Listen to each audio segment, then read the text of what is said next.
May kwento ako sa'yo.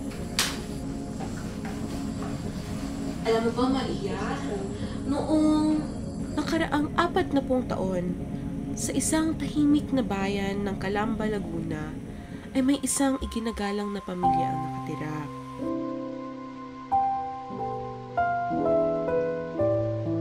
Sa ilalim ng pangangalaga ni Francisco Mercado at Teodora Alonzo Rialonga, ay ang isang batang di inaakalang magdadala ng pagbabago sa ating bayan.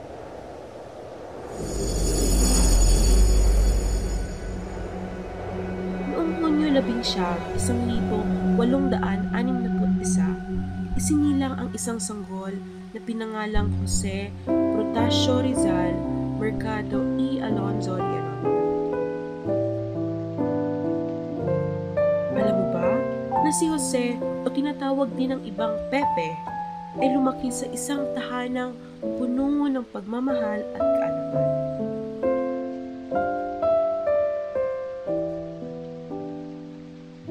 Ang kanyang ina na si Teodora ang unang nagturo sa kanya ng pagbabasa at pagsusulat, at nagmulat din sa kanya sa mundo ng sining at panitikan. Habang lumalaki si Jose, napansin ng kanyang mga magulang ang kanyang pambihirang talino at pagkamausisa. Ang batang si Jose ay masigasig sa pag-aaral at mabilis na natuto. Kaya't sa edad na 11, siya ay ipinadala sa Maynila upang magpatuloy ng pag-aaral.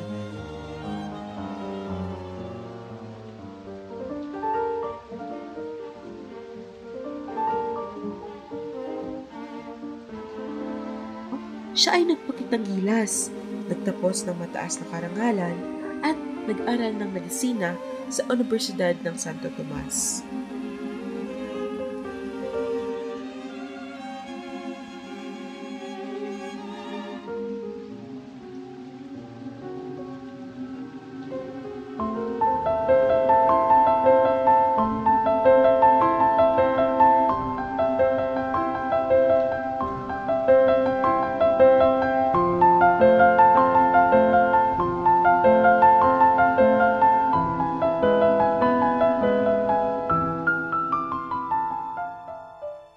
Matapos ang ilang taon, noong 1882, iniwan ni Jose ang Pilipinas at nagpunta sa Espanya. Ang kanyang karanasan sa Europa ay nagpalawak ng kanyang kaalaman at nagpabuhay ng kanyang pagnanais na baguhin ang lipunang Pilipino. Habang nasa Europa si Rizal, isinulat niya ang kanyang mga pinakadakilang obra, ang nobelang Noli Me Tangere at El Filibusterismo. Ang mga nobelang ito ang nagsilbing inspirasyon para sa mga Pilipino upang magsikap na makamit ang kalayaan. Gumawa siya ng sistema ng gawaing tubig at mga lampos upang makatulong sa pag-iilaw sa lugar at marami. Tapos, sa dapitan niya tinatagpuan ang babaeng kanyang napangsawa. Ito ay si Josephine Bracken.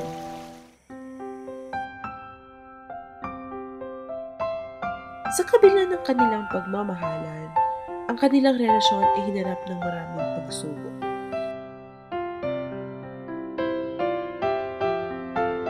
Gayunpaman, ipinaglaban nila ang kanilang pagmamahalan at nauwi ito sa kasalan.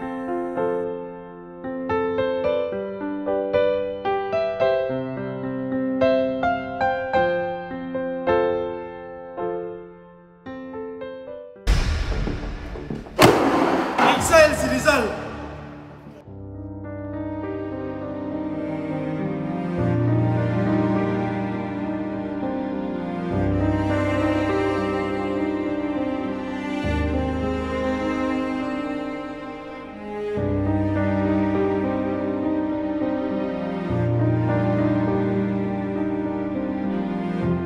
Noong gabi ng Disyembre 29, 1876,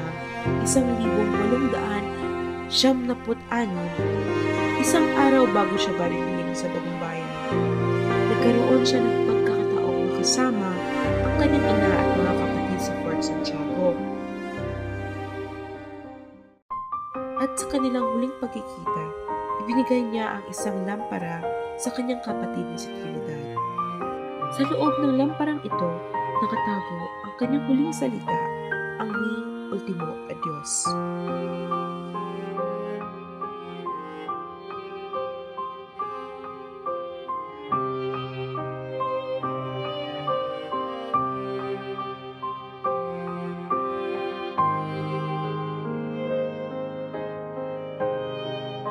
Pagsapit ng umaga ng Disyembre 30 sa Bagong Bayan, Consumatum est. si Jose ay humarap ng kanyang kamatayan.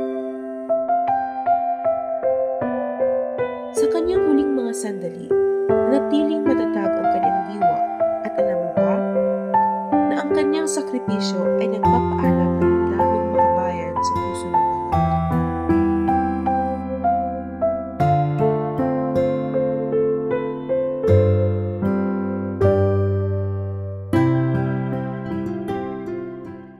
At yon ang kwento ni Dr. Jose Rizal.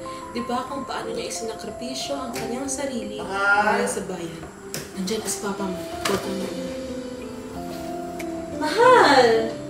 Kamusta ang trabaho? Okay naman. May ilalagay muna ako dun, ha? Babalik lang.